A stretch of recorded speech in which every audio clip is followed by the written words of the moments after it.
Welcome back to another episode of the Girl Stop Playin podcast. It's your favorite homegirl, Koereyelle, here to encourage you to stop playing with your potential and start working for what you want in life and in love. You already know I'm bringing you the information and the conversations to help you make the money and get the honey. You can have it all as long as you are willing to work. And ladies, y'all are in for a treat because we about to talk about getting to the honey on today's episode. Before we get into it though, make sure y'all like this video. If you are listening on a podcast app, subscribe to the show and go ahead and get ready to share this episode with a friend because it's going to get a little spicy. We got the fellas of Hardly Initiated in the building. Welcome to the studio, guys. Glad to be here. Yeah, appreciate that. Finally made it down to the studio, and I'm ready to get into this convo. Are y'all ready? Let's do it. Yeah, we're y'all- ready too. Do y'all do very many interviews? No, this is definitely an exclusive. This is facts. Yeah. Okay. Very selective. Very selective. Okay. Oh, thank you. All right. Well, the ladies are definitely going to enjoy this conversation. Anytime I have fellas on the show, episodes always do numbers because I don't think we get enough honest conversation about the current state of relationships. Now, y'all are not like relationship experts or anything, right? No, but we. Now, this is the thing. We typically say no to that. Okay, But okay. over the past 2 years, I mean, we spoke to the top 1% of people in marriages, right? Mm-hmm. We spoke to countless relationship experts, and we studied the game. So it's actually very difficult for me to say I'm not a relationship expert.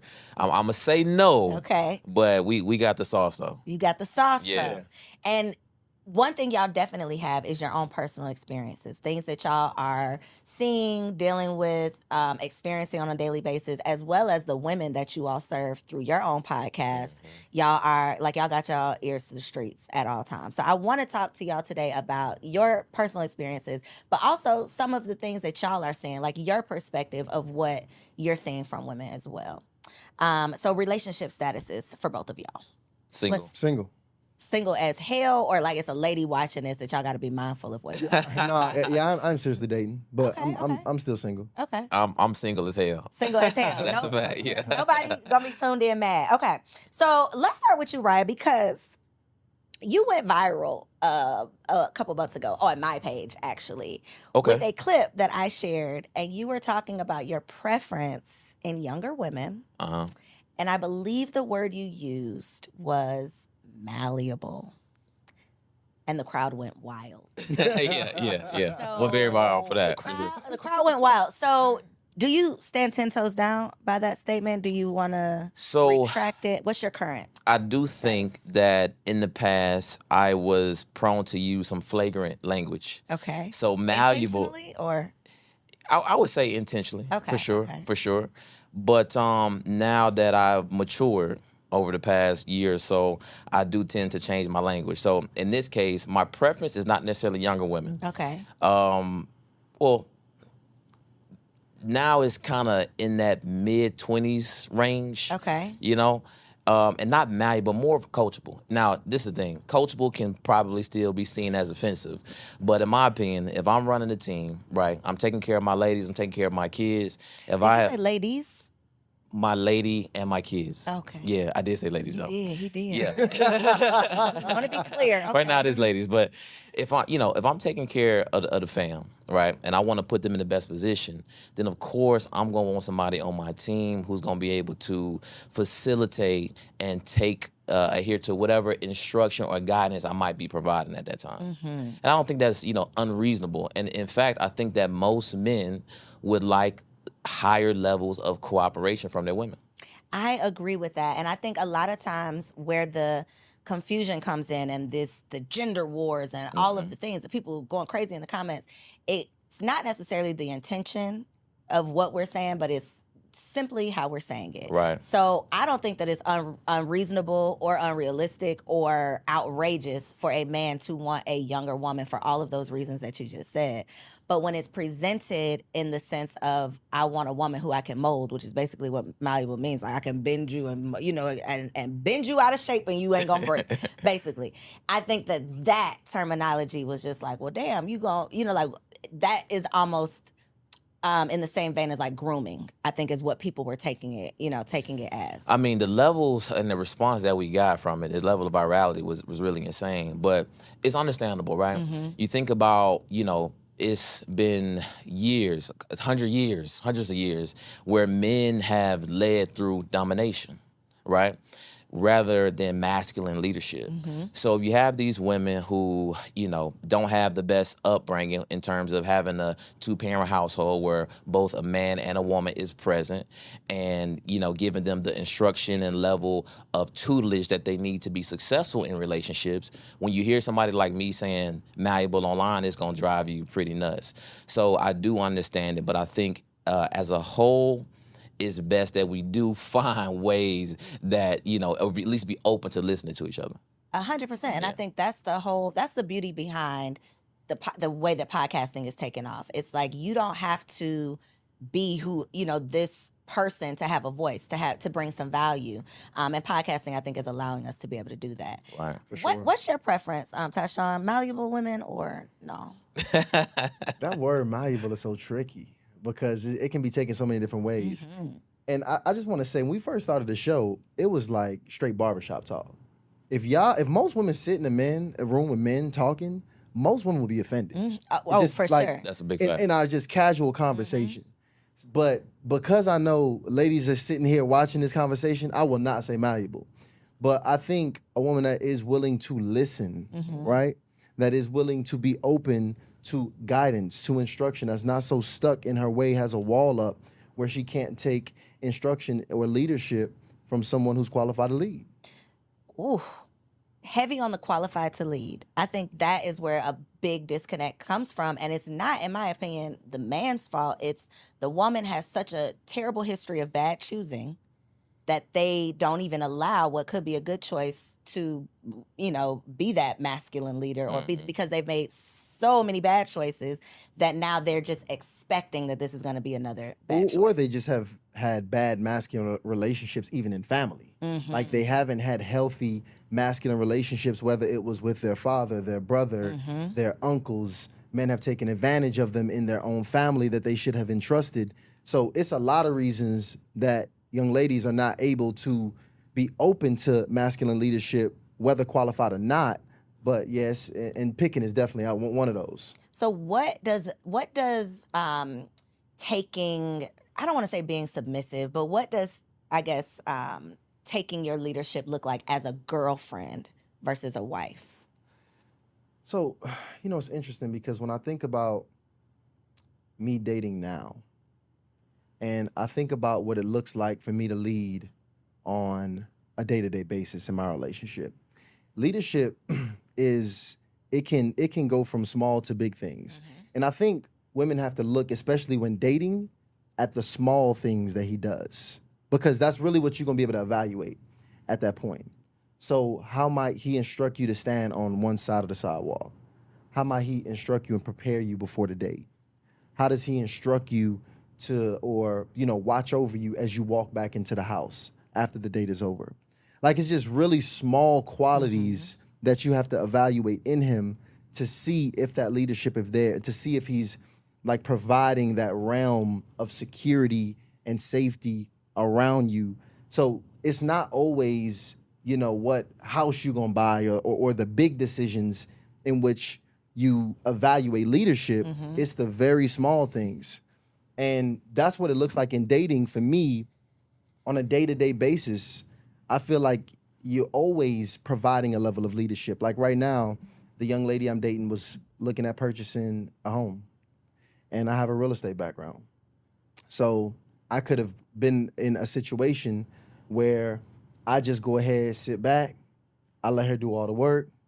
She come to me, she asks me questions here and now, I throw a couple tips at her, I sit back, and I let her just kind of go about that process. But like, ideally, what I'm gonna do for her in that situation is I'm gonna provide a little bit of structure for her. So I'm gonna say, hey, babe, look, when we look for the house, I recommend, all right, because first of all, what's your budget?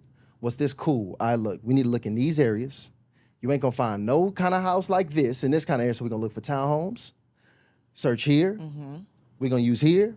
Matter of fact, I got a mortgage lender. I'm gonna send you this person here, and we gonna kind of I give her this structure and process for her to be able to then go ahead because she's talented. So I ain't gotta do too much for her. I just give her this structure, and boom, she takes the game, and bam, and she appreciates that. That is So a great, realistic example. right, Yeah, some of those smaller things, I think that it is a a group of women that are open to that. Some of those things, I think the issue is understanding what a man wants from a woman. Right, a man wants first and foremost trust, then he wants lust, and of course devotion. Right, you want a woman to really affirm and revere you as a man.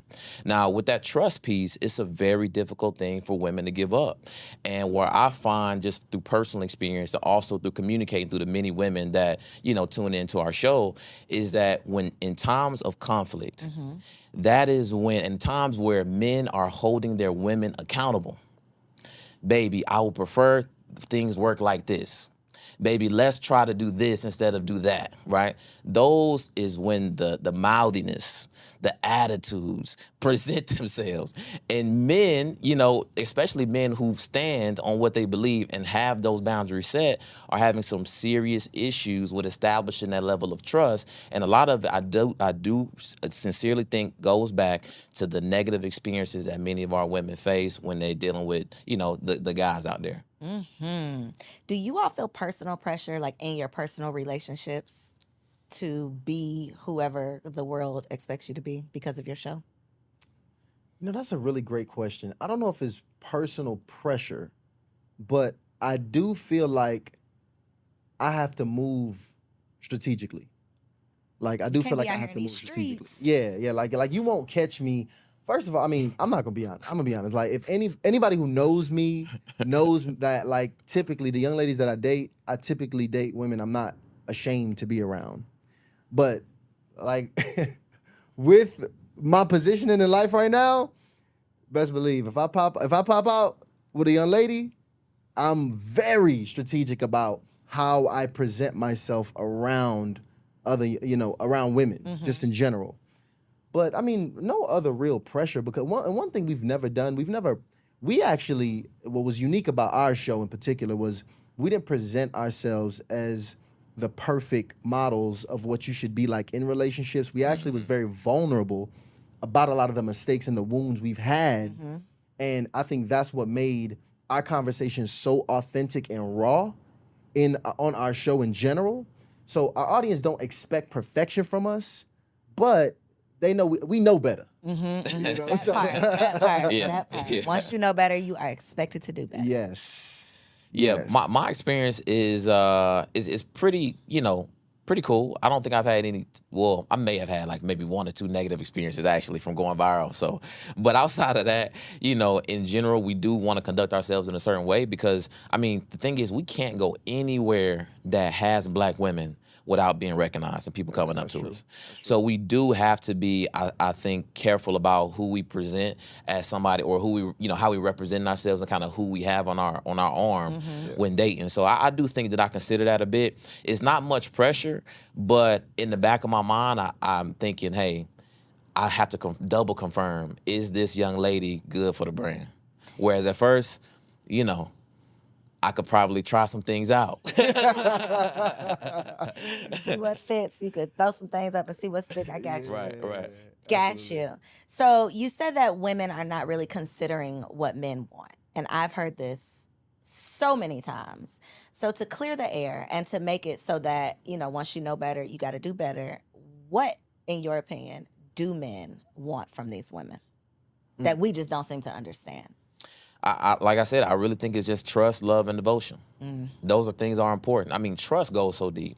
Like Tyshawn has said, from the very small things in terms of where we going, when we going, to very big things in terms of, hey, these are the changes that we need to make, whether it's in the household or how we interact with each other.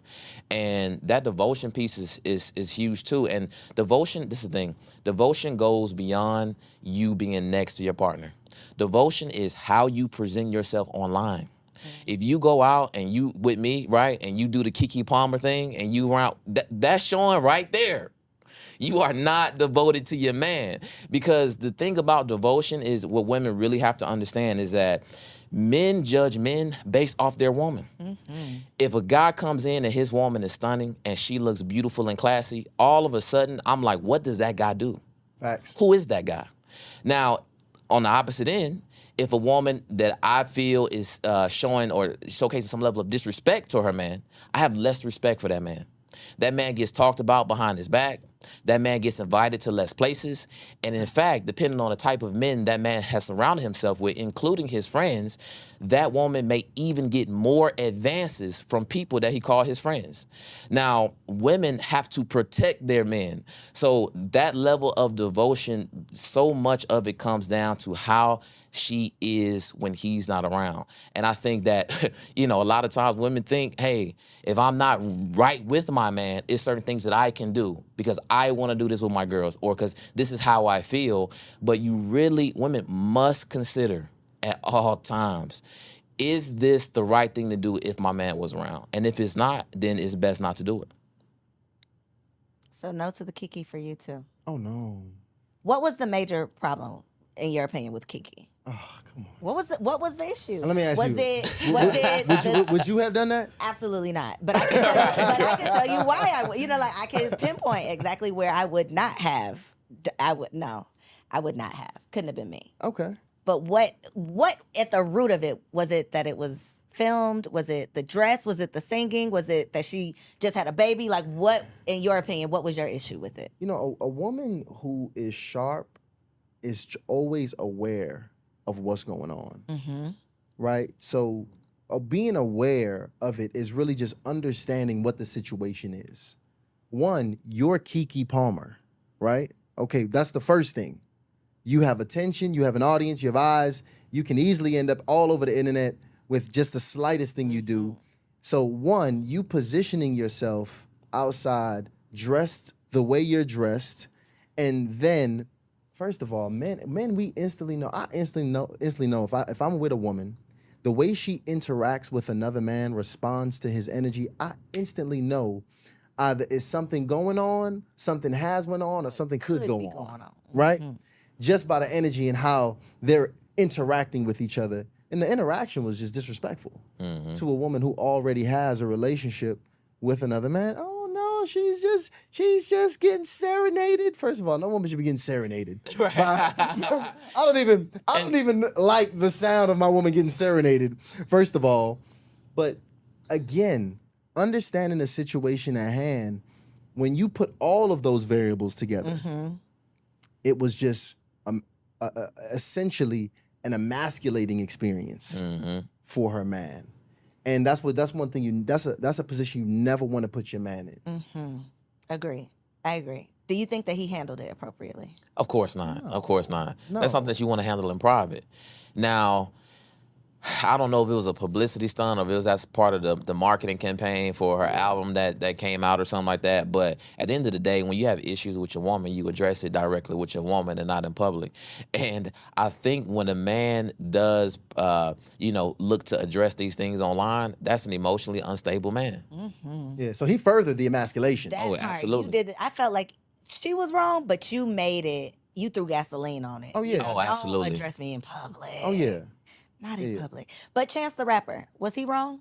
I didn't With his see twerking at the what was it? Wait, you know what I did? You So he saw, was for getting sure danced you saw, on. He yeah. was getting danced on outside. At the, what's it called? What's the festival? I know, like Carnival. The Carnival, yes. It was Carnival. Mm-hmm. So he was getting danced on, and it's kind of weird, like, and that's why it's just certain environments I don't know if you should be in when you're in a serious relationship, because that's the culture of Carnival. Like my people, that's our background. I'm deep in that culture, so I know it's a whining, twerking,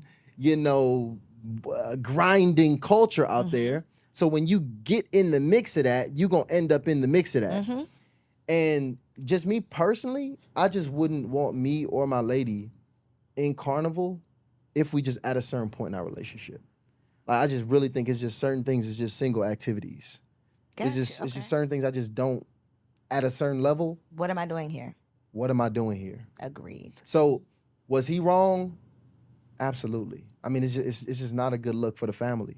And that's really what it's about. It's like the brand of the family is what I really think it comes back to, especially when you at that level where the eye is on you, the eye of the people is always on you. You always want to protect the brand of your man as well as the man protecting the brand of his lady, which is why I love seeing couples like when I see like the James family. Oh yeah, like LeBron and his wife and his kids. The Messi's like that too. Who that? Lionel Messi. Yes. It's certain families that when I look at them, I just think, wow, like they've really protected each other for decades of being in the limelight, where so many things could have went wrong. He had so many opportunities. I'm sure some people, oh, he did this, he did that, whatever. He didn't bring the trouble to my doorstep. Absolutely. At the end of the day, it is not in my home, right? Yeah. And so I think, to your point, though, it's not just celebrity, because social media has put the spotlight on all of us now. Oh, yeah. And so a big thing that we didn't necessarily have to consider in the past is like who you present online. So how do you all feel that your social media presence affects your personal relationships, I guess? And I mean from the sense of a woman that you would potentially date. It's an impact. I mean, some good, some not so good. My Instagram profile is not very active, but obviously we got the show. So, I mean, the amount of DMs and solicitations that I get or women showing interest is a lot, right? And it's funny because once it started happening, I literally called Tyshawn and I'm like, yo, I have to get back into the word because I got to get my discipline right, right? Because it's crazy because, you know, it depending on why you want to influence people, right? So I really had to take a look at that, why I wanted to influence people. And I had some vanity underlying in there. So when I started getting those DMs, it's like, oh yeah, this is what I wanted. And I had to really look back at it. It's like, okay, look, if this is the goal, then we're not gonna make it very far. If income is the goal, then we're not gonna make it very far. So I really had to go back and look at, hey, why exactly I wanted to do this. So now the same DMs, I'm like, I don't respond. Right? I actually don't like it. You know, so some people would consider that good. You know, they got more people to pick from. But me personally, I don't think so. But I would say one of the negative things is just having an opinion. So because I have a publicized opinion, I am now coined as very opinionated. When I have just as much opinions as you don't like as your mom does, or your dad, or your brother, your sister. Trust me, you ask them opinions on some hot topics, they're gonna say a lot of stuff you don't like, right? But because I am publicized, then it does sometimes impact not a woman's level of attraction, but her willingness to actually go out and you know, go on a date with me. Sometimes I'm able to work through it, but other times, to be honest, there's just women that they like stay far away. And, you know, like ladies is, you know, y'all researchers. Oh, yeah. For sure. So y'all gonna research your man. Y'all gonna look at his LinkedIn, his Instagram. If he had a MySpace back in the day, y'all pulling up everything. So it's interesting having a relationship podcast, because if you're dating and you got a relationship show, that's the only place they're gonna go. They're gonna go Listen to every and episode. binge Yep. every single episode that you've had. And they're gonna pull up anything that did not make sense. You know, when you guys first started the podcast in heard you 2021, when you had so and so on, you said, Yeah. you know, so like you gotta address all these things. But here's what's interesting though, because with the young lady that I'm dating now, so interesting. I found that this has been a way to have conversation that I probably would have never had without.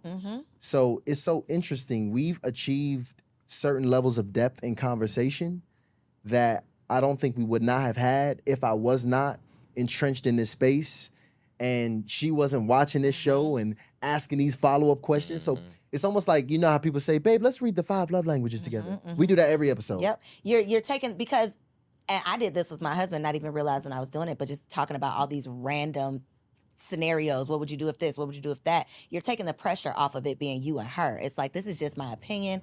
It's not directly affecting us, but now it's a talking point. Now I understand your thoughts. Now we can have a conversation on this. Now I can get to know you better. Now I can understand you better. And it's not I'm judging you on your opinion, or I'm taking it personal because it's an attack.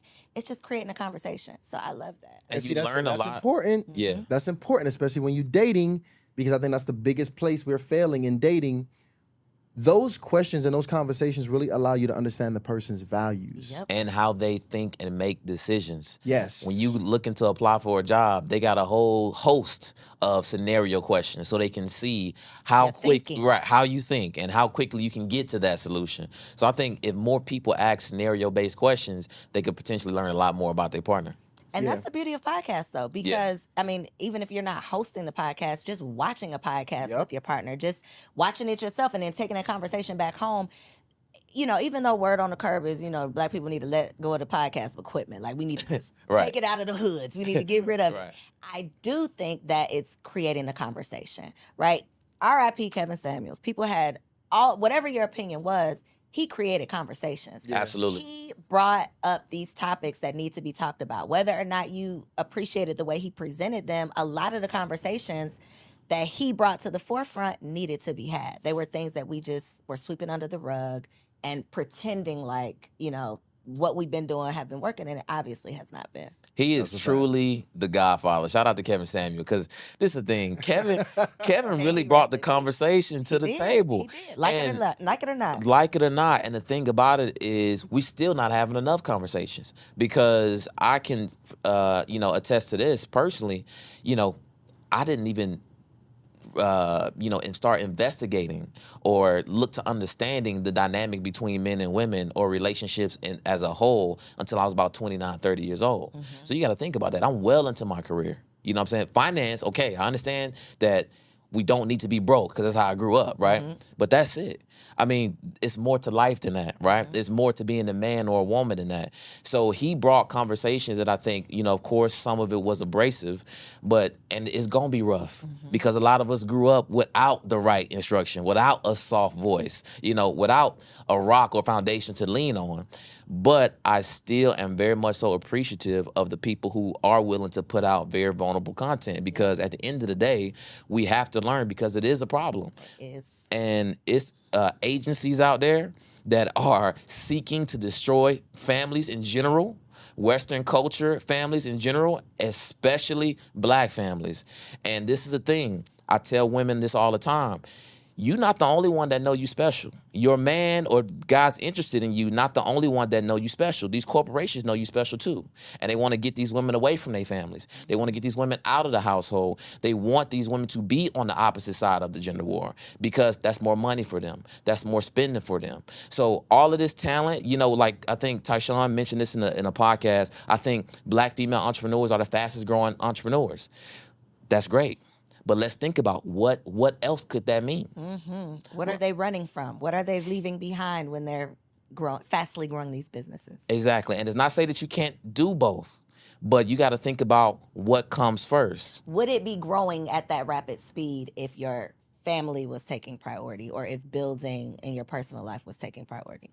Right. Are we hyper? One thing Kevin Samuels used to say that I thought was like, ooh, that gut punching with that one. But he would say, like, when Black women get bored, they go get another degree. When Yep. Black women can't get a man, they go get another degree. It's like that is our default. It's what can we control? I can go get a degree. I can climb the corporate ladder. I can invest in everything outside of a personal relationship, really figuring out what is at the root of why my relationships don't work. Because it's difficult. And that means you got to look in the And you mirror gotta and be work on vulnerable, yourself. yep. And you got to be vulnerable. And the thing is, women love community. They love to be incentivized. They love structure, right? They love to overachieve. And they doing it all for somebody that's not willing to die for them. Somebody that's willing to fire them whenever the company is losing money.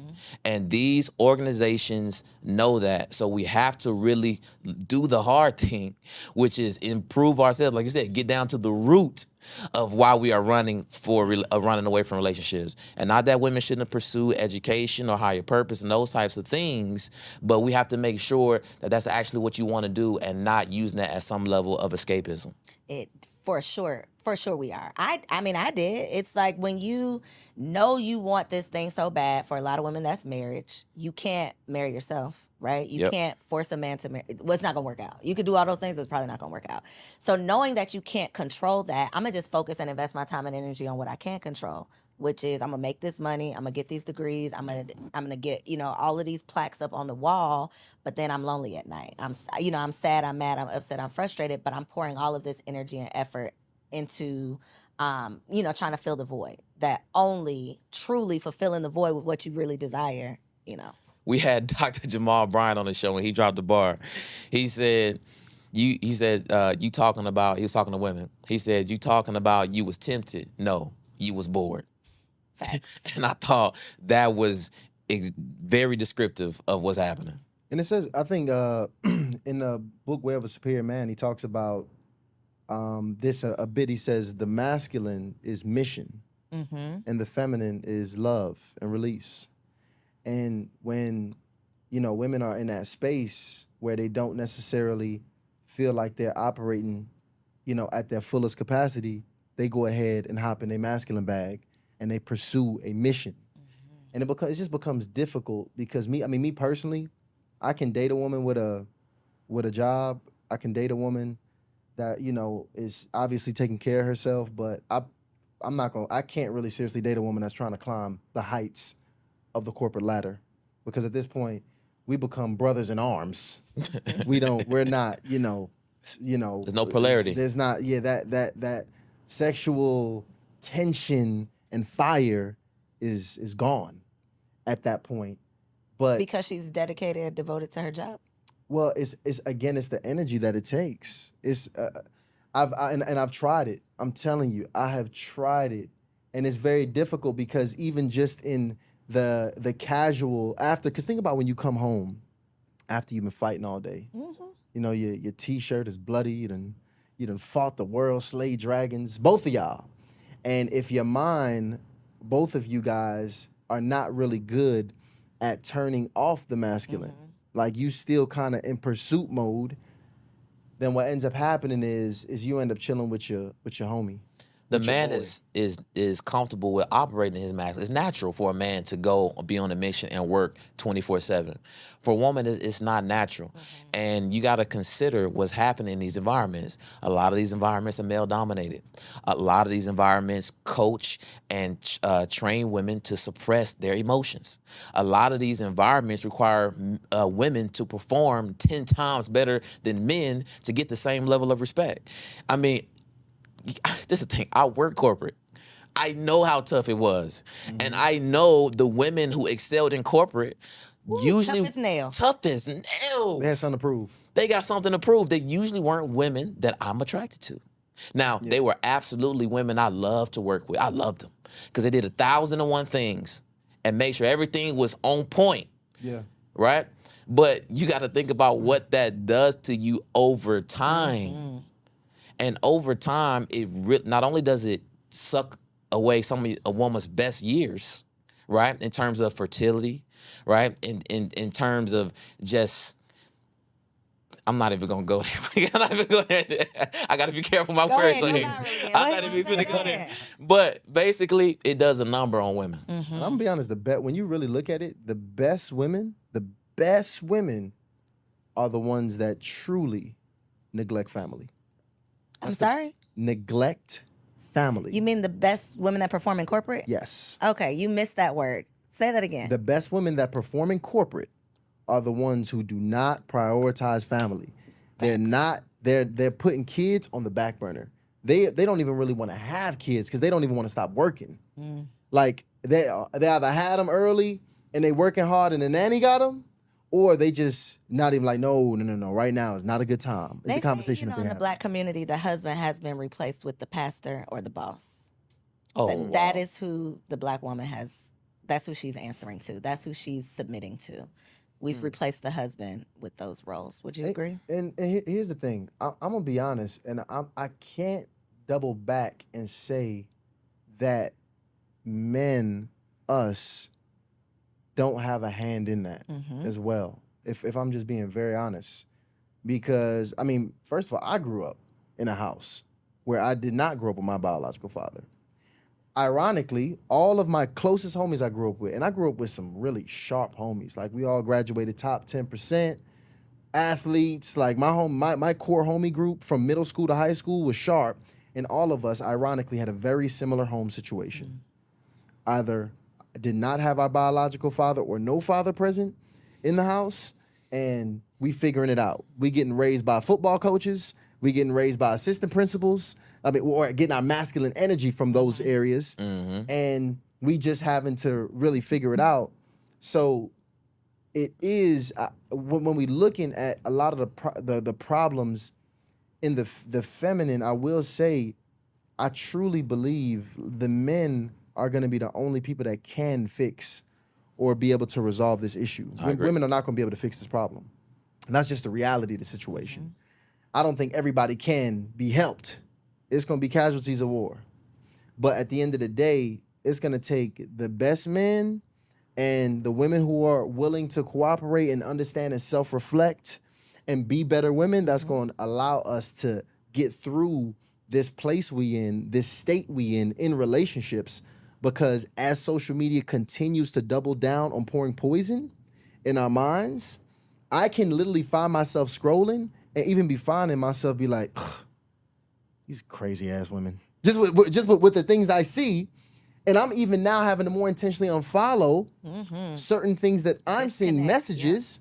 But that's what men are now being inundated with, these visions of delusional women. Yep. And men are and women are seeing men talking about how bad they don't want to be with one of these women or how they'll never get married, which further just, and then we bring in all of this and then we trying to date with all of this deeply in our subconscious. And then we're still having kids because we might be slowing down, the rate of marriage might be, all of this other stuff might be slowing down, but we're still sleeping together. We still have unprotected sex. We're still having children out of wedlock.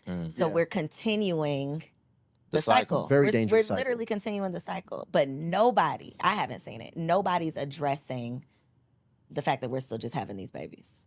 Nobody is talking about that. Right? Because if you talk about it, then you're shaming single mothers. If you talk about it, then it's the whole cancel culture thing is like you can't speak to a solution because then if you're talking about a solution, then you got to be shitting on somebody who has the problem. Yes. It's like you can't even present the solution without somebody having a problem with it. It's meant to be like that.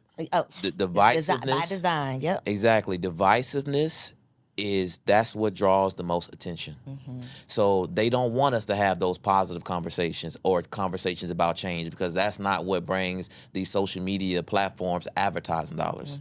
So what Tyshawn is referring to, seeing those women that little nutty and out of control, or seeing those men be very disrespectful and brash towards those women, that's good for these media platforms. Speaking of media platforms, what's your opinion on Red Pill community? Man. I think to me and Tasha, I think we agree on a lot of things, but I think we might disagree on this one. I'm interested. Good. Let's see. So I think I do think there is a place for Red Pill community. Explain what the Red Pill community is first. So the Red Pill community, I'm not a spokesperson for them. They're woman haters. That's how I describe them. Yeah, it's a community that I would say solely holds women accountable when it comes to the relationship dynamic. I would say everything's the woman's fault, basically. Yes. that's what I would agree with that. That's the pretty much. philosophy. So Yeah. because and you got to understand the avatar of the man who goes to the Red Pill community, because so many of these men don't have masculine presences in their households. They're lost and going into this world. And imagine a man whose every experience with a woman has been negative, right? Because he does not have game. He does not know how to take care of himself. He's not personally developing. He does not have good discipline. He doesn't know how to communicate well. So with women, he probably gets rejected over again. Maybe in school, he was getting teased. He was getting called ugly. That is exactly. So women have become a major issue for this man, and he doesn't know how to fix it. So he goes to this community of men who, here's where the Red Pill gets it right. They are teaching men to get better. They're teaching men to go to the gym. They're teaching you to be disciplined. They teach you to get money. They teach you to do those things to build up your value. But where they get it absolutely wrong is when it comes to family. They do not teach family. They do not teach the benefit of having a woman in a man's life and how he becomes better with a great woman. They tell you all of the issues that women can bring. Here's how to have sex with women very quickly. Here's the things you need to watch out for so they don't take your money. I mean, I even seen as far as the red pill community, the one of the higher level originators of the red pill community telling men to even get vasectomies so they can have so they can pretty much forego sexual discipline and still be able to, you know, pretty much make it a man's playground, if you will. But at the end of the day, the only reason that community exists is because it's been such a lack of masculine leadership. Masculinity has even been getting punished over the last few decades, with it being something that is toxic and should be relaxed and should be much softer. And we push the softer men. And when you don't have, like, first of all, if you, the uncles, y'all remember like the uncles at the cookouts that was talking? Like, low key, a lot of those guys would be considered red pill if you just hear some of the things that they say. Like, talk to an old black man. Like, Yeah, but he was probably married. But see, that's the thing. I'm talking, and again, the red pill community, when they talk about relationships, their whole relationship dynamic and talking points is massively toxic. It's massively toxic. All these things did not work out. Now let me tell y'all how it didn't work out. Now, this is the thing. I do 100% agree with Tyshawn on that. But I do still think it's a space for it. Because although I don't agree with the angle, I do think that sometimes you got to get punched in the face to get your ass up. I really do think that. But what is the getting your ass up? Because I just feel like it's not a solution-oriented philosophy. It's you being a better man, but then what? You being a better man for what purpose? So, no, I do agree with that. But it's just the thing. When I think about, you had, during the civil rights movement, you had two varying messages that you can say both were righteous. Martin Luther King and Malcolm X. Martin Luther King's message did not, some people, it just did not hit, right? But Malcolm X's message, it hit. Now, right or wrong, now at the end, did Malcolm X come around and he took a more holistic approach to race matters in the United States or in the world? Yes. So all I'm saying is, if you get punched in the face and you catch that red pill, take it for what it is. Don't become a devout follower of it. Just get this level of understanding that you need to make a change. Get that little level of motivation and find your way to a GS Youngblood or a David Dita that's going to teach you not only the dynamics between holding women accountable, but also holding yourself accountable. Because like Tyshawn said, women, we can't wait for them to change. It's us that must make a change. Yeah. See, that's the thing about it, because, I mean, if you go back to MLK and Malcolm X, they were both righteous, though. I mean, if you roll with either one of those guys, you were gonna, the society would have been better. Red pill is, I mean, where y'all driving us to? Where y'all driving us to? See, that's the issue with the red pill, because if I can't tell you to go to any community, that won't make the nation better overall. Like that's what's so, that's the most dangerous part there, because if you get stuck there, then your growth stunts. The problem is you need to get punched in the face by your pastor. This is the thing. Like, one message was divisive, and the other message was more collaborative. It was very different. Violence was a big part of what Malcolm X was putting out. So you can't really say, don't get me wrong, I think both had levels of righteousness. But what I'm saying is, one particular message was piercing. The message that we are delivering, this whole man message, is a lot more difficult to get out than the other message. So I don't agree with the red pill community, but I do think it's some space for it. Got you. Unfortunately, if we continue to have a society where we continue to create, I think we're producing just emasculated men, we're going to create the monster of the red pill community. The red pill community is just the reaction of, we spawned it from us not properly grooming the young men. Like, it's interesting, I was actually listening to the story of the Joker. When they tell you the story of the Joker, how the Joker, the maniac, one of the most insane villains of all time, when you watch the movie on him, which I watched this weekend, It's like a whole psychology series. Like he was this super pacified kid who had to suppress all of his emotion, who was not able to really embrace his masculine, who had to be this person that he was not. And over time, it spawned him into this evil character, one of the most evil characters of all time, through suppression and repression. And that's what a lot of men are experiencing, being raised by women, not being able to express or truly like direct their masculine energy the right ways, and being confused and lost in this world. What happens is you create a red pill community. You abuse the hell out of women, you dominate women, you create feminism. These different aspects and facets that we hate, really, we all cause them. And if what you got to look at now is how to put the right information and the right resources out there to make sure that you just don't continue to repeat the cycle that we was talking about prior. So for the ladies who are tuned in and they are single as shit and they don't want to repeat the cycle, they don't want another cycle. They want the next cycle to be the last cycle. What's some advice that you can share? What can they do more of? What should they be doing less of? How can they set themselves up for success in relationships? One piece of advice. I think it's internal. I think women, just like men, should work on what's inside. Look 'em in the ass. Right? Ladies, listen. If you want to find you a good man and you want to attract a man for a long-term relationship, you do have to take care of yourself. You got to find you some hobbies. You got to find you some interests. Men, I can say this for Tyshawn and all the brothers, we can appreciate some domestic skills, right? Rather than you hitting that DoorDash 4 times a week. That's also important. And you just can't really forget about what you consume. This is the thing. You got some of these social media platforms, I won't name them. Some of them, they actually make up money off being in between righteous and ratchet. And that's what you're commenting on. That's what you're consuming. That is restructuring the way you think and the way you consider things. So everything starts with a thought. As a man thinketh, so is he.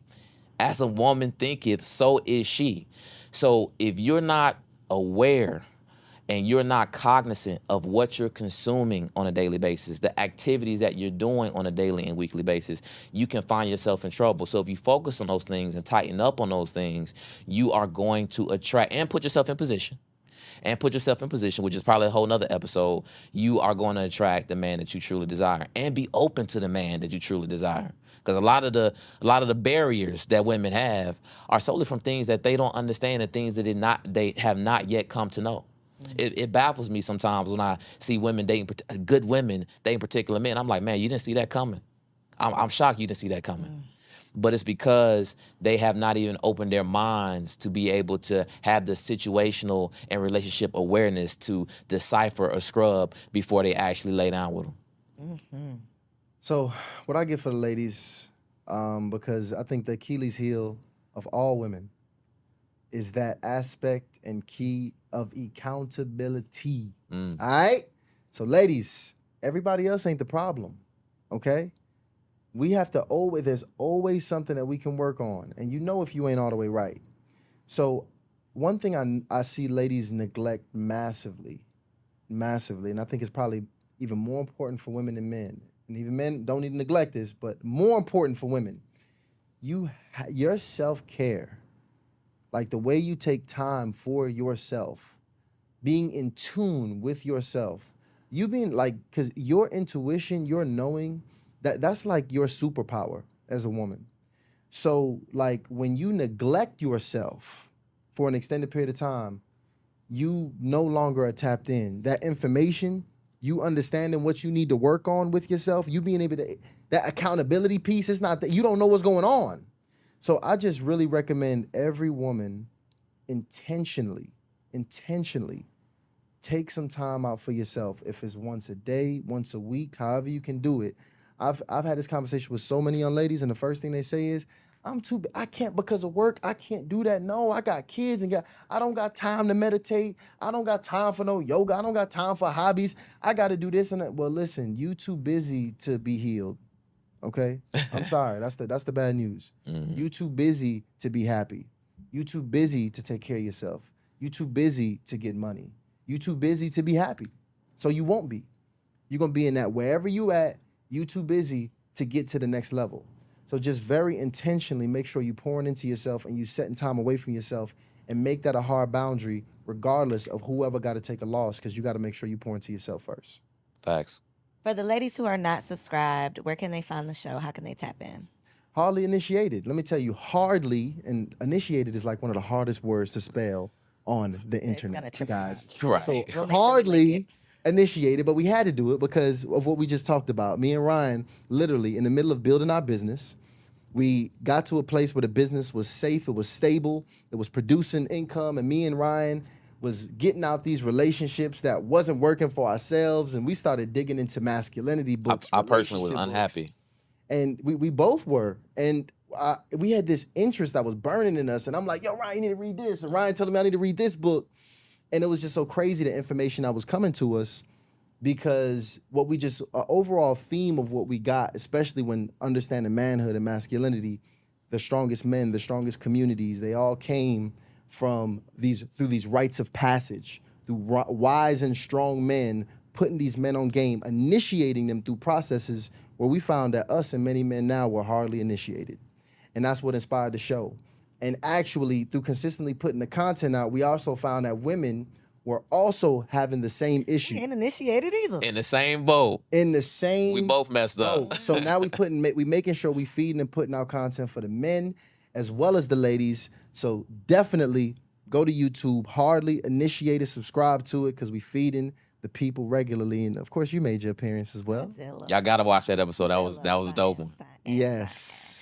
Thank y'all for coming. I think this was very helpful. I think the ladies are definitely going to take a lot from this conversation. Y'all don't feel attacked, right? We can have a conversation where we didn't necessarily agree 1,000% on everything, but just sharing your perspective in a respectful way. I think that is the whole point of having these platforms.